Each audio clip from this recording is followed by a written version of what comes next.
The world of New Jeonju was quiet under its twin moons.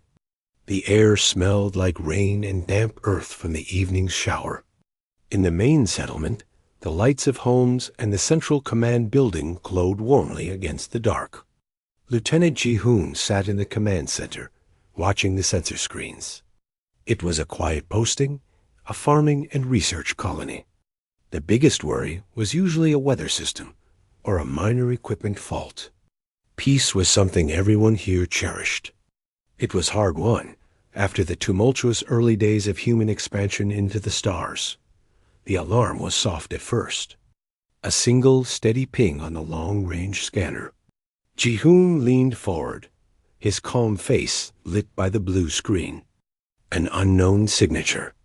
It was moving fast, decelerating from faster-than-light travel right at the edge of the system. He ran a standard check. It wasn't a Concorde freighter. It wasn't anything from the human database. He opened a channel to the settlement's small militia barracks. Sergeant Minji, we have an unscheduled arrival. Single vessel, origin unknown. Please go to a polite alert status. On the screen, the signature resolved not into one, but into 3 massive ships. They were like nothing he had ever seen. Sleek, dark, and shaped like curved blades. They moved with a silence and precision that felt unnatural. No radio chatter. No identification signals. They simply took up a high orbit above New Jeonju. A cold feeling settled in Ji-hoon's stomach. This was not a visit. A communication request appeared on his main console. It wasn't a standard hail. It was a direct data push, forcing its way through their firewalls with ease. Ji-hoon accepted it, a protocol of first contact drilled into him. The screen filled with an image of a being with smooth, grayish skin and large, dark eyes. It spoke, its voice synthesized and eerily calm. People of this world, we are the Ethel. Your system now falls within the bounds of the Ethel Empire. You will lower all defensive shields. You will deactivate all weapon systems. You will prepare for the arrival of our administrators. Compliance ensures your preservation and integration into a greater order. Resistance is irrelevant. Ji-hoon took a deep breath. His training took over. This is Lieutenant Choi Ji-hoon of the Human Solar Concorde. You are in sovereign human space. Please state your intentions and identify your governing authority for our records. The Ethel on the screen did not blink. Your sovereignty is a local concept. It is now superseded. You have been instructed. You have one of your planetary rotations to demonstrate compliance. The process begins now. Before Ji-hoon could respond, a new alarm blared, a harsh screeching sound he'd only ever heard in simulations. The sensor screens erupted in cascading failure warnings. From the Ethel ships, invisible pulse of energy washed over the planet. It was a targeted electromagnetic and gravitic distortion wave. Every system in the command center flickered and died. The lights went out, plunging the room into darkness, broken only by the red glow of emergency battery lights. The hum of the computers, the soft flow of air from the vents, the gentle background noise of a living settlement, all of it stopped. An immense, heavy silence fell. Outside, the same thing happened. Street lights went dark. Ground vehicles coasted to a stop, their engines dead. The water processing plant ceased its low thrum. In homes, lights, screens, and heaters shut off. The only sounds were the wind, the distant call of a native animal, and the confused voices of people stepping out into the night. Ji-hoon stood up in the dim red light. He manually cranked open the blast door to the command center and stepped outside. The settlement was a collection of dark shapes under the moonlight. He could hear people, but not panic. There was concern, murmuring, the crying of a child quickly soothed. These were not people who panicked easily. They were pioneers, scientists, engineers. They were problem-solvers. Sergeant Minji found him, her face illuminated by a hand-cranked lantern. "Report, Lieutenant?" "Total systemic knockout," Ji-hoon said, his voice steady. "They hit us with something that shuts down all our tech. No weapons fire. Just silence." Minji nodded, looking up at the sky where the Ethel ships were invisible against the stars. "They didn't even bother to fight. They just turned us off." "That's the message," Ji-hoon said softly. "Resistance is irrelevant because we can't even offer any." Over the next hours, the Ethel landed. A single smooth shuttle descended onto the central green. It made no sound. A ramp extended, and a squad of Ethel soldiers walked out.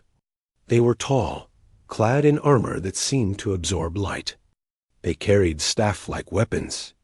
They moved with an unhurried, confident grace. They did not point their weapons. They didn't need to. The people of New Jeongju gathered, watching. There were no shouts, no protests. Farmers stood with their arms crossed. Scientists observed with cold, analytical eyes. Children were held close, but their parents' faces were set in masks of calm defiance. An Ethel commander, different from the one on the screen, stepped forward. Its voice, when it spoke, was projected directly, without a device. "This settlement is now under Ethel administration. You will proceed to your dwellings and await instruction. Your cooperation will facilitate a smooth transition." An older man, a botanist named Mr. Park, stepped forward. "What are your intentions for our home? For our people?" The Ethel commander turned its head slowly. "Your home is now part of the Empire. Your people will be assessed and integrated. Your previous existence is concluded." There was a ripple through the crowd, not of fear, but of understanding. This was conquest. Clean, quiet, and utterly ruthless. They were not being invaded. They were being erased and replaced. Ji-hoon watched from the edge of the crowd. His military training screamed at him to act, but what could he do? Throw a rock? His duty now was different. It was observation. It was survival. It was making sure someone knew. He caught Sergeant Minji's eye and gave a slight, almost imperceptible nod. She melted back into the crowd. Deep beneath the command center, in a hardened vault designed for catastrophic events, was a secondary system. It was not connected to the main grid. It was purely mechanical and chemical, a relic of early spacefaring paranoia. A messenger beacon, while the Ethel began their methodical work, scanning buildings and setting up their own crystalline devices that glowed with soft light. Minji and a technician named Jay navigated by lantern light through a maintenance tunnel. They reached the vault. Inside, Jay began cranking a heavy handle, charging a capacitor. The beacon was simple: a canister of hydrogen, a fusion igniter, and a tight beam transmitter holding a basic data packet. The packet contained the location of New Jeongju, the timestamp of the attack, and one word, Ethel. It was designed to fire a single burst into a pre-designated slice of space. Aimed at nothing in particular, just a lonely vector where Concord listening posts might someday catch it. Back on the surface, Ji-hoon stood before the Ethel commander. "We will comply with your immediate instructions," Ji-hoon said, his tone formal and empty. "We require access to our water stores and medical supplies, as our systems are non-functional." The Ethel commander studied him. It saw submission. It saw a leader accepting the new reality. It did not see the calculation in Ji-hoon's eyes. It did not recognize the specific calm of a soldier who has just passed a vital piece of information and is now playing for time. "Your needs will be managed," the commander stated. "Return to your people." As Ji-hoon walked away, he looked at the faces of the colonists. They met his gaze. There were no smiles, no waves, just silent, steady looks. They were not defeated. They were waiting. They were remembering everything they saw. The shape of the ships, the sound of the pulse, the behavior of the Ethel. They were farmers and scientists, and they were now intelligence gatherers in an occupied land.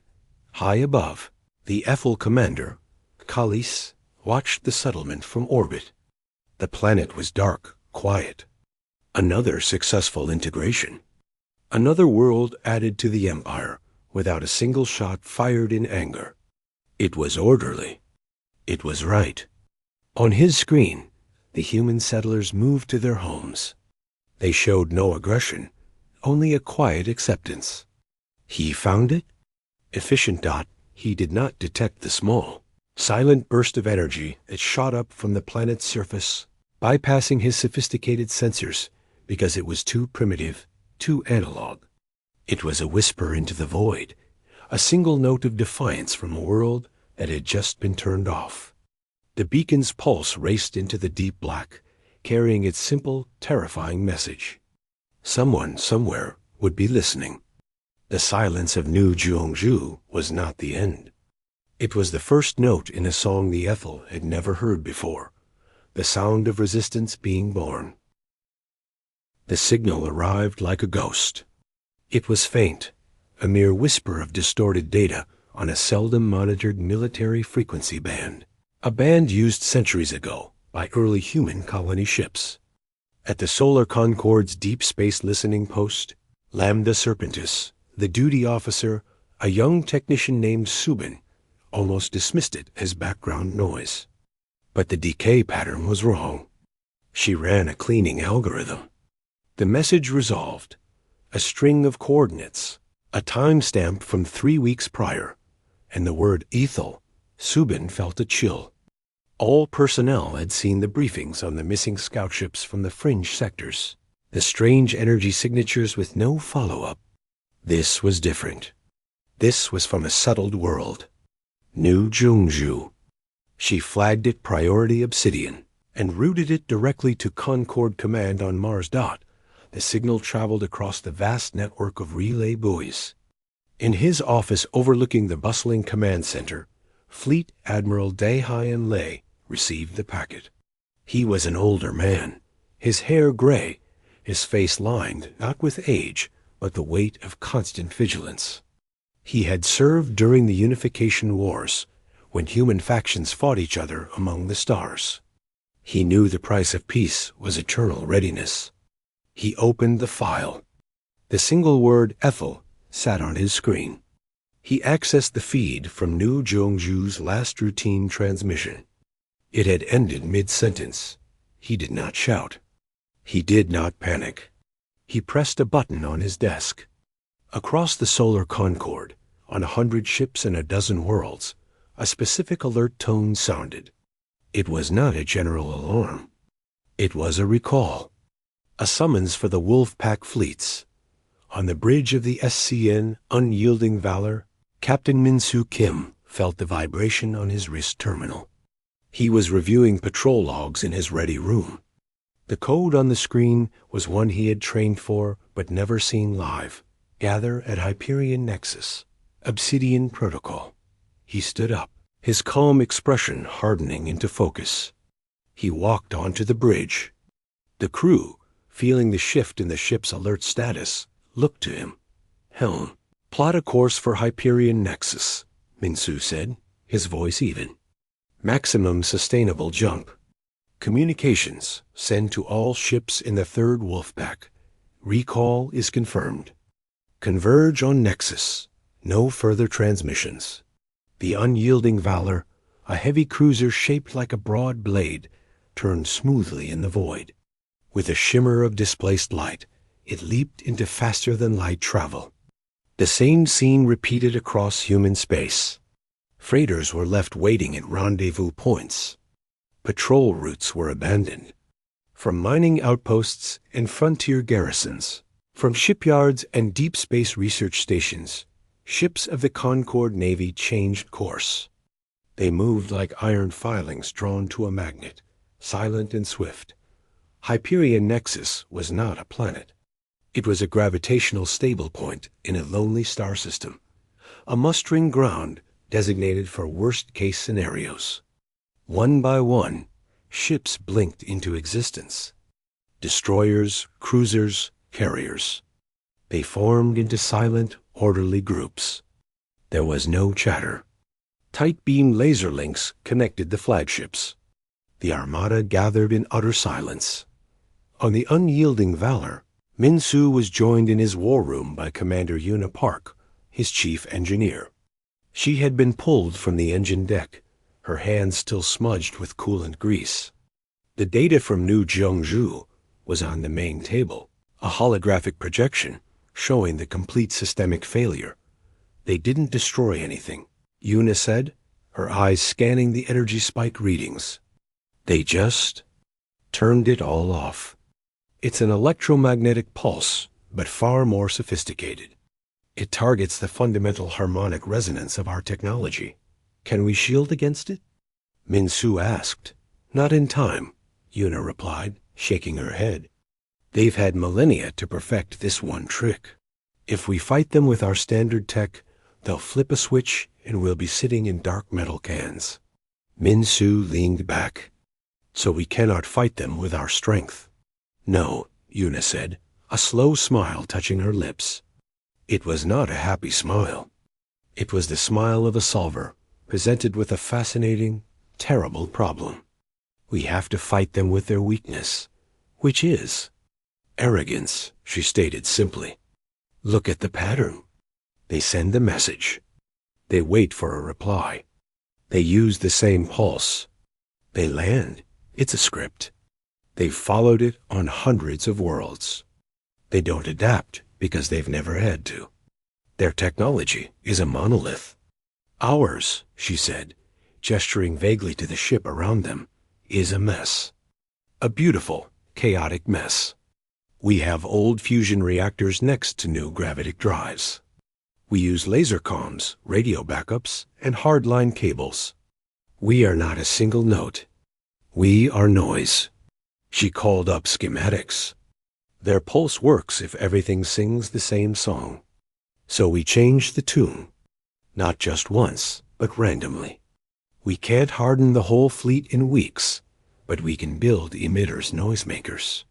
Crude, broad-spectrum frequency scramblers. We attach them to drones, to missiles, to the ships themselves. It will be ugly. It will drain power. It might fry some of our own systems. But it will turn their perfect silent weapon into a crackling, unpredictable storm. Meanwhile, in the flag command ship SCN Sentinel, Fleet Admiral Dae-Hyeon Lai addressed his captains via the secure laser network. Their faces, grim and determined, looked out from holograms. We have one confirmed occupied world, the Admiral said. New Jeongju.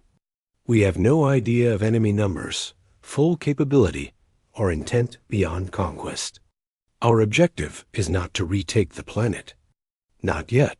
Our objective is to learn. To make them react to us. To break their script. We will engage. We will test them. And we will retreat when we have what we need. This will not be a battle of annihilation. This will be a probe. A painful, probing question.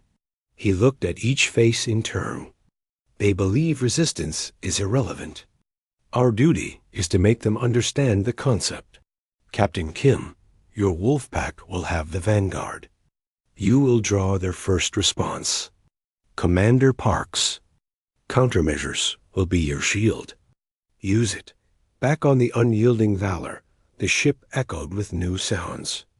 Not the sounds of war, but of rapid, desperate engineering. Teams led by Yuna worked around the clock, welding crude emitter arrays to hulls, modifying missile warheads to release clouds of chaff and energy static, jury-rigging power conduits from secondary systems. It was inelegant. It was a patchwork. To the Ethel, it would look like madness. Min-Su walked the decks. He saw the fear in his crew's eyes, but underneath it he saw a fierce determination. These were not warriors who had known endless victory. They were the children of survivors.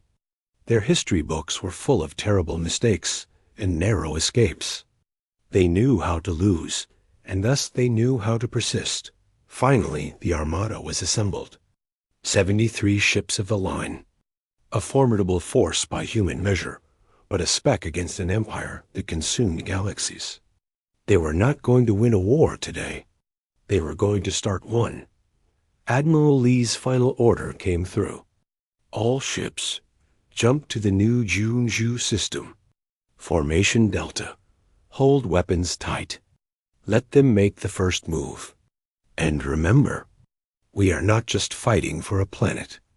We are fighting for the idea that we get to choose. One by one, the ships at Hyperion Nexus activated their drives. Space twisted and flashed. The last to jump was the unyielding Valor. Minsu stood on the bridge, watching the stars stretch into lines. They think they're turning out the lights, he said quietly, to no one in particular. But we've been practicing in the dark for a long, long time.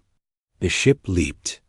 Behind it, the Nexus was empty once more, a silent witness to the moment humanity decided to answer a whisper from the dark with a gathering storm. The Armada was now a fact, moving through the void towards a foe that had never truly been challenged. They went not with the confidence of conquerors, but with the grim resolve of those who have nothing left to do but fight. The silence was over. The void around New Zhangzhou was no longer still. The 3 Ethel ships hung in their high orbits like dark, patient birds. On the surface, life had taken on a strange, quiet rhythm under the watchful eyes of the Ethel administrators. The people worked, but their eyes were always observing, their minds recording. Then, space rippled dot, it began at the edge of the system. A flash of light, then another, and another. Ships bled back into normal space. They were angular, studded with weapons and sensors, their hulls a patchwork of different alloys and repair jobs. They did not arrive in a neat, intimidating line. They formed into loose, interlocking groups, what human tacticians called a wolf pack formation. At their heart was the SCN Unyielding Valor. On the bridge of the Valor, the air was cold and still. Captain Minsu Kim watched the main screen. The Ethel vessels were highlighted, their sleek forms a stark contrast to the blocky human ships. No one spoke. The only sounds were the soft beeps of systems and the hum of the life support. They've seen us. The sensor officer, a young man named Tay, said quietly. Hold formation, Minsu said. Open a channel on all frequencies. Standard Concord hailing protocols. The communications officer sent the message. A simple request for dialogue, a statement of sovereign human space. They waited. For a full minute, there was nothing. Then, the same communication request that had doomed New Gyeonggu forced its way onto their screen. The calm, gray face of the Ethel commander appeared. It was Kellis, Fleet of the Unknown designation. You have entered Ethel-controlled space. Power down your drives and weapons. Submit to boarding and integration. This is your only warning. Minsu met the creature's gaze on the screen. I am Captain Minsu Kim of the Human Solar Concord. You are holding our people on New Junju. Release them and depart. This is your only warning. On the screen, Callus's expression did not change, but there was a slight tilt of its head. Curiosity, or perhaps annoyance. The transmission cut. Immediately, the sensor alarms wailed. Massive energy surged from the lead Ethel vessel. Tay shouted, It's the same pulse profile as New Zhangzhou. A wave of invisible force designed to resonate with and silence the harmonic signatures of advanced technology raced toward the human armada. This was the moment. The script had been followed. All ships activate scatter protocol. Yuna, light them up. Minsu ordered, his voice cutting through the tension. On the engineering deck, Commander Una Park slammed her hand on a large makeshift console. Noisemakers online. Full spectrum barrage. Now. Across the human fleet, ugly, boxy emitters welded to the hulls crackled to life. They didn't fire a weapon. They screamed. They emitted a chaotic, shrieking blast of random electromagnetic noise across every frequency. It was like 100 different songs played at once at maximum volume. The Ethel pulse wave hit. On the SCN Shrike, an older destroyer, half the systems flickered and died for a terrifying 3 seconds before sputtering back to life. On a frigate, the Swift, the main engine cut out entirely, and it began to drift dark. But on most ships, including the unyielding Valor, the lights dipped, screens fizzed with static, and a horrible grinding noise echoed through the decks, but the power held. The ships remained functional. The perfect silencing note had been drowned out by humanity's chaotic cacophony.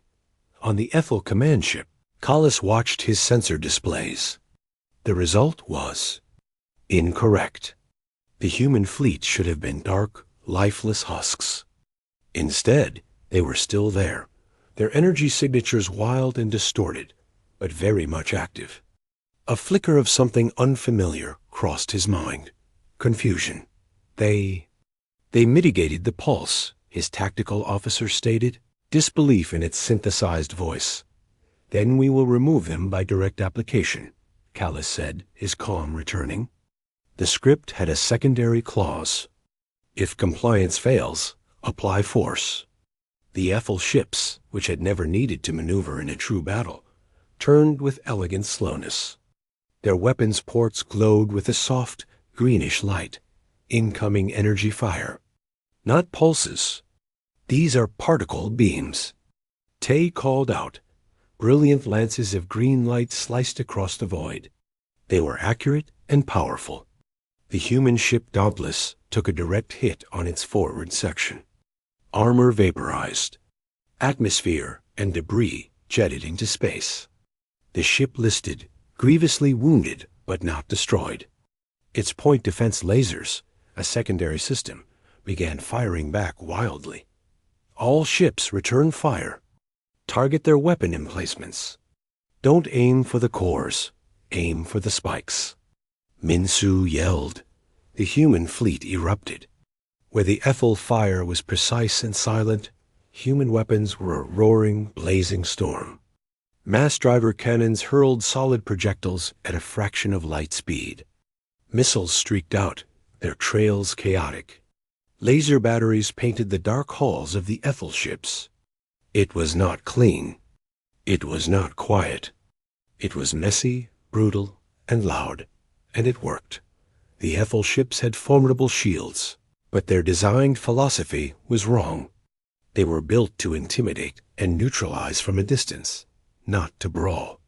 A human railgun slug, launched from the cruiser forge, slammed into a weapon array on the smallest Ethel ship. The array didn't just break. It exploded in a satisfying gout of flame and spinning metal. The Ethel ship shuddered. They have no point defense. Una said, watching from engineering. They've never needed to stop incoming fire before. Their shields are strong against energy, but they're buckling under kinetic impact. Minsu saw it too. The Ethel were reacting now, but slowly, as if they were consulting a manual. Their ships moved apart, trying to bring more weapons to bear. Wolf Pack 3 on me, Minsu said into his command link. We're going in close. They don't like it close. The unyielding Valor and 4 destroyers powered forward, engines flaring. They ignored the elegant maneuvering of the Ethel. They drove straight at the middle ship, like wolves bringing down a larger animal. The Ethel ship fired, crippling one destroyer, the Raven, but the others got in close, inside the effective range of the main Ethel beams. From this range, the humans used everything. Short-range plasma cutters, anti-boarding railguns, even fragmentation lines launched from tubes. The hull of the Ethel ship was scarred, pitted, and burning in a dozen places. It was not a killing blow, but it was a profound violation. This had never happened to them. Kale has watched, his calm utterly shattered. His ship was being scratched by primitives. The noise from their vessels was a physical ache. Their tactics were illogical, aggressive, and personal. They were not accepting the new order. They were attacking it with a viciousness he had no database to process. "Disengage," Callus commanded, his voice sharp. "Pull back to a higher orbit. Recalibrate the neutralization pulse for their noise." The Ethel ships, one of them trailing debris and flickering energy, turned and accelerated away with a speed that spoke of superior propulsion technology. They withdrew from the brawl, leaving the chaotic human fleet in possession of the space near New Jungju. On the bridge of the Valor, the crew cheered for a second before Minsu quieted them. Status report. They had lost the Dauntless and the Raven. 3 other ships were badly damaged. Hundreds of crew were dead. But they had hurt the enemy. They had made them retreat. They had broken the script. "We have the data," Yuna said, her voice tight over the com. She wasn't cheering. She was looking at the casualty lists already scrolling on her screen. "Their shields have a recharge cycle. Their weapons can't track fast, close targets. And they really don't like being punched in the face." Minsu looked at the planet below, and at the retreating Ethel ships. "It's a start," he said, his voice heavy. The taste of victory was bitter, mixed with smoke and loss. They had answered the question. Resistance was not irrelevant. It was just very, very costly. And the lesson, he knew, was only just beginning for both sides. The Ethel had learned humans could fight back. Humanity had learned the Ethel could bleed. The silent conquest was over. The noisy, terrible war had begun. The air on the unyielding Valor smelled of ozone, sweat, and burnt metal. The cheers from the brief victory had died completely, replaced by the grim reality of repair work and casualty reports. Captain Minsu Kim moved through the corridors, his face a mask of calm that his crew found steadying. Inside, he felt only a cold weight. They had bloodied the enemy's nose, but at a terrible price. And the Ethel fleet still hung in high orbit, a silent, wounded threat dot in the main engineering bay. Commander Yuna Park stood amidst a tangle of wires and scorched emitter arrays. Her noisemakers had worked, but they were crude and badly damaged. Many had burned out their own circuits in the process of saving the ship. Her team worked with frantic energy, but she could see the problem. The Ethel would not be surprised by the same trick twice. They would adapt. Humanity had to adapt faster. She called up the sensor data from the engagement on a cracked screen. She focused not on the weapons fire, but on the environment. The Ethel ships moved with a beautiful, fluid grace. Their systems were so advanced, they created barely a ripple in space. But when the human kinetic rounds had hit, their shields had flared in a very specific rhythmic pattern. And when they retreated, they had moved towards the clearer space away from the planet's magnetic field. An idea, desperate and dangerous, began to form in her mind. It wasn't about building a better shield or a bigger gun. It was about changing the battlefield. On the command ship Sentinel, Fleet Admiral De Hyun Lee studied the same data.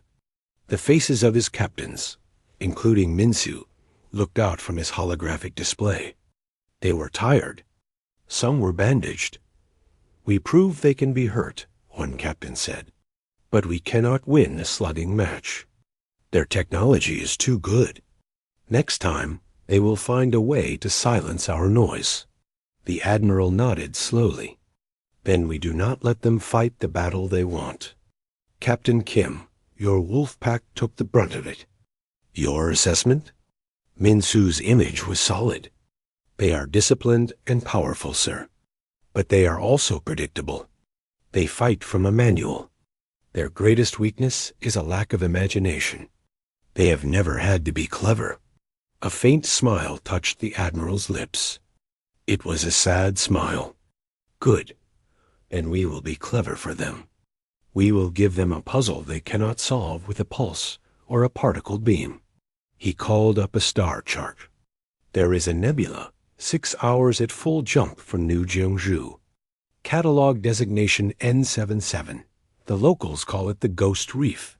It is rich in ionized gas, electromagnetic turbulence, and sensor-scattering particles. It is a navigational nightmare.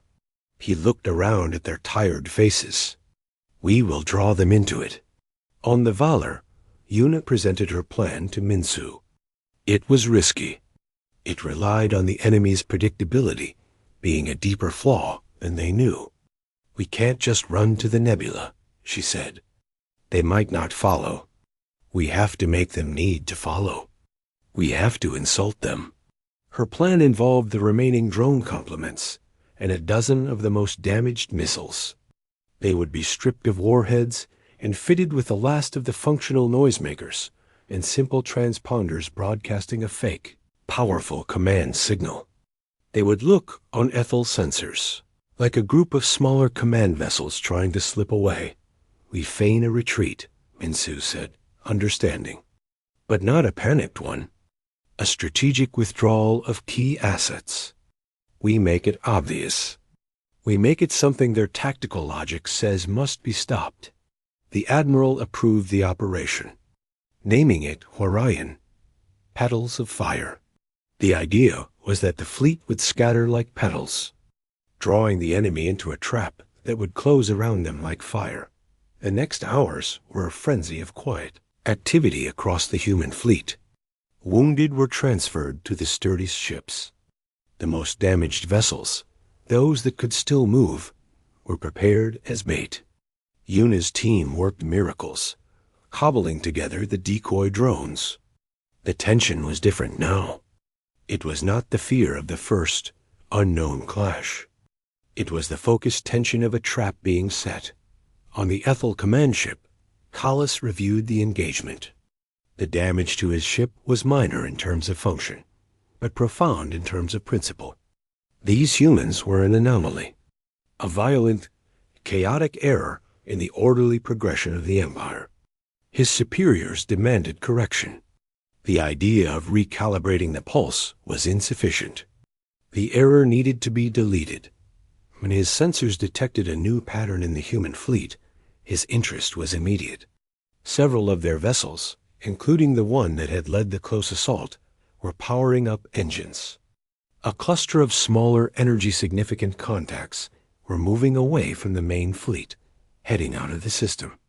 They were trying to escape, to summon reinforcements, perhaps. It was a logical, if cowardly, move. They are dividing their forces, his tactical officer noted. A tactical error. Cullis watched the vectors.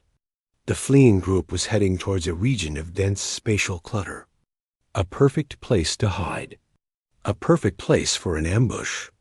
A human might have been suspicious.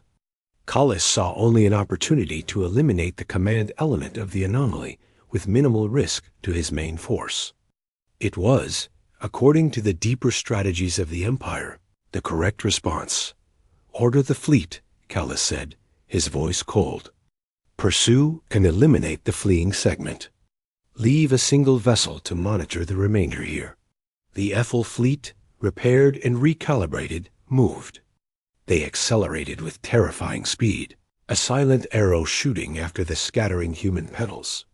On the bridge of the unyielding Valor, which was part of the fleeing group, Minsu watched the pursuit begin.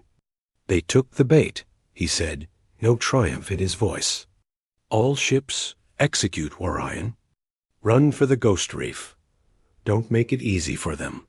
What followed was a chase through the void. The human ships, pushing their engines to the limit, chinked and weaved, firing the occasional wild shot behind them. The Ethel followed with relentless straight-line speed, firing precise beams that clipped engines and tore through hulls. 2 more human ships died in flashes of silent light. Their crews were lost. Then the lead human ships plunged into the nebula. The change was instantaneous. The clear, dark void was replaced by a swirling, colorful fog of gas and dust. Sensor screens on both sides dissolved into static snow. Communications crackled and died, limited now to tight beam lasers that could barely pierce the soup.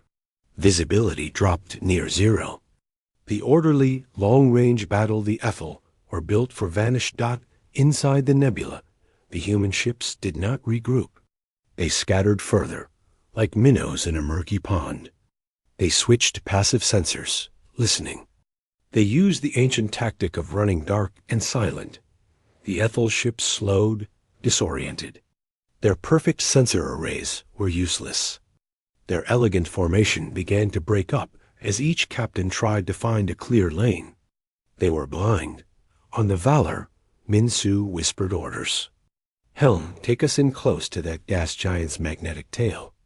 Yuna, give me one last burst of noise on their old frequency, just to let them know we're here. A burst of chaotic static erupted from the Valor, then cut off. It was a tap on the shoulder in a dark room. The Ethel ships turned towards the sound, firing blindly. Their beams lit up the nebula gas in great, useless sheets of green light. Then, from the gloom all around them, the human ships attacked. Not with grand broadsides, but with quick, savage strikes. A destroyer, the Vengeance, emerged from a dust cloud and emptied its mass drivers into the side of a nigh Ethel cruiser at point-blank range before vanishing again. A flight of missiles, guided by simple thermal seekers, streaked out of the ionic mist to explode against shields. It was not a battle. It was an ambush. A hunt. The Ethel were the mighty hunters who had been lured into the quicksand. Their powerful weapons were useless in the close, confused brawl. Their ships, so graceful in open space, were clumsy in the fog. Calais, aboard his command ship, heard the reports of damage, of systems failing. He felt a new sensation, cold and sharp. It was not fear for himself. It was the dawning, horrifying understanding of mistake. He had followed the script to pursue the retreating enemy, and it had led him into chaos. The human resistance was not just violence. It was cunning. It was a mind that thought in ways the Ethel had forgotten. "Withdraw," he commanded, his voice strained.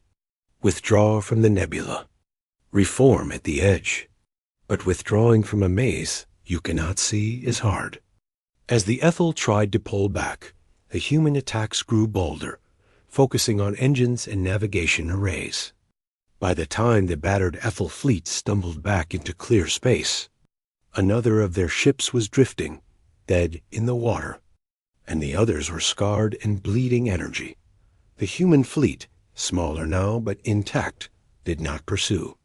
They lingered at the edge of the nebula, silent watchers in the colorful mist. They had drawn blood again, and this time they had done it with almost no losses of their own. They had fought not with strength, but with the terrain. They had used the enemy's own predictability against them. Callus looked at the spectral cloud, hiding the humans. For the first time in his long life, he felt something akin to dread. They were not just resisting. They were teaching. And the lesson was terrifying. The universe was not orderly. It was wild, and humanity was its perfect child. The silence of the Empire was meeting the noise of a storm, and it did not know how to listen. The Ghost Reef Nebula hung in space behind the human Armada like a great swirling shield. The Ethel fleet, what remained of it, had pulled back to a distant orbit around a barren moon. They were no longer in attack formation. They were licking their wounds. On their command ship, Kali sat in his meditation chamber, but no Kong came. The perfect logic of the Empire had cracked. These humans did not fight for territory or resources in any recognizable way. They fought for the right to be unpredictable. They fought as if chaos itself were their ally. Fleet Admiral Daehyun Lei watched the tactical display. The immediate threat to New Jeongju was neutralized. The single Ethel ship left to guard the planet had withdrawn to join its battered fleet. The admiral knew this was not a permanent victory. The empire was vast. They would send more. Bigger ships, maybe adapted tactics. This was a respite, a moment to breathe. But it was also a moment to speak. He sent a tight beam laser communication to the unyielding Valor. Captain Kim. The admiral's face was grave on the screen. We have their attention. Now we must give them a choice they have never considered. A boarding action. But not to capture. To converse. Min-Su understood.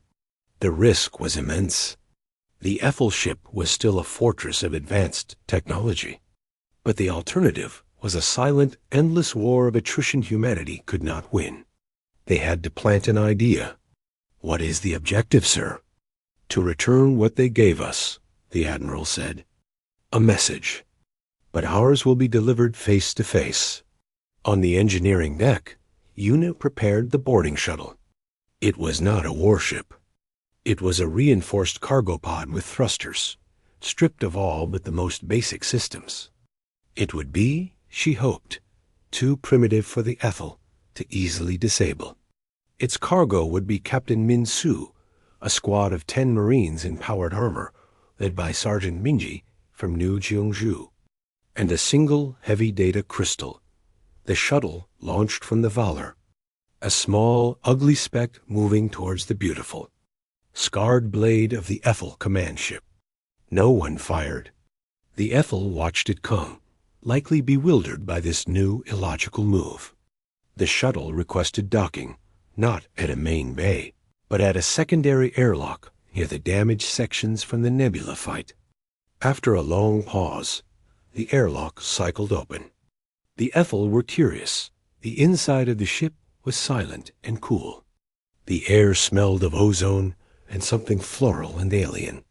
The corridors were smooth, glowing with soft, ambient light. Min-Su and his team, their armor clunking on the elegant floors, moved forward. They expected resistance, traps. They found none. Finally, they entered a large, circular chamber. In the center, on a raised platform, stood Commander Kellis. Ethel guards flanked him, their staff weapons humming, but held at their sides.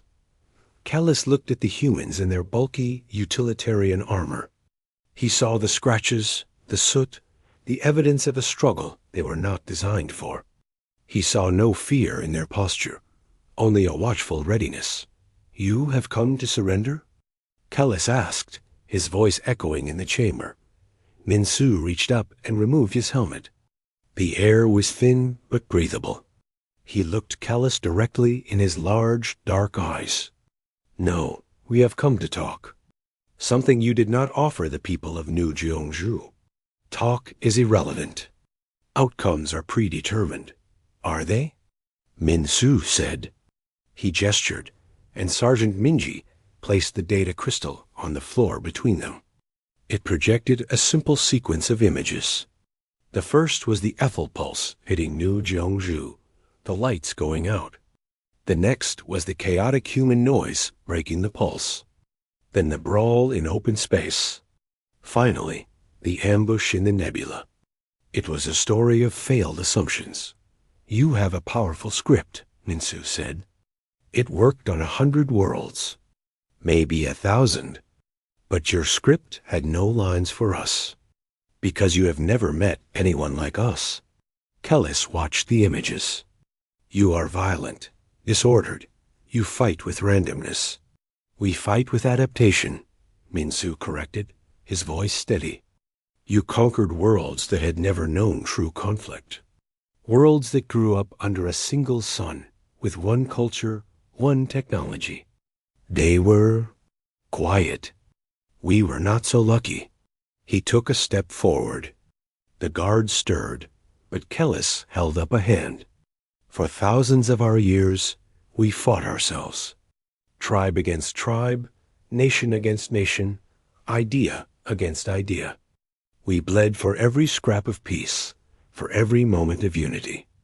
We invented horrors to use on each other. We learned to survive those horrors. We learned that no tactic works forever. No weapon is unbeatable. The only constant is change. Min-Su pointed back in the direction of the human fleet. You have perfect tools. We have messy minds. You tried to turn off our light. We answered with noise. You tried to fight from a distance. We closed the distance. You followed us into the chaos. We were born in it. Callus was silent for a long time. The logic was foreign, uncomfortable. It spoke of a history written in blood and failure, not in serene expansion. What is your point? That you are more brutal? The Empire has absorbed brutal species before. My point is choice, Min-Su said. You never gave New Jung-ju a choice. You gave an order. You assumed submission was the only outcome. We are giving you a choice. You can send more ships, bigger fleets.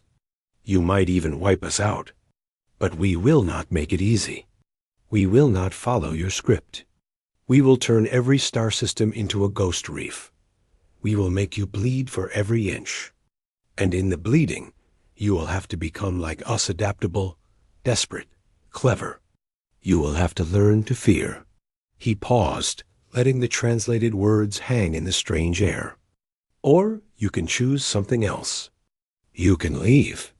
You can agree that this frontier is ours, that we are not a resource to be absorbed, but a neighbor to be acknowledged.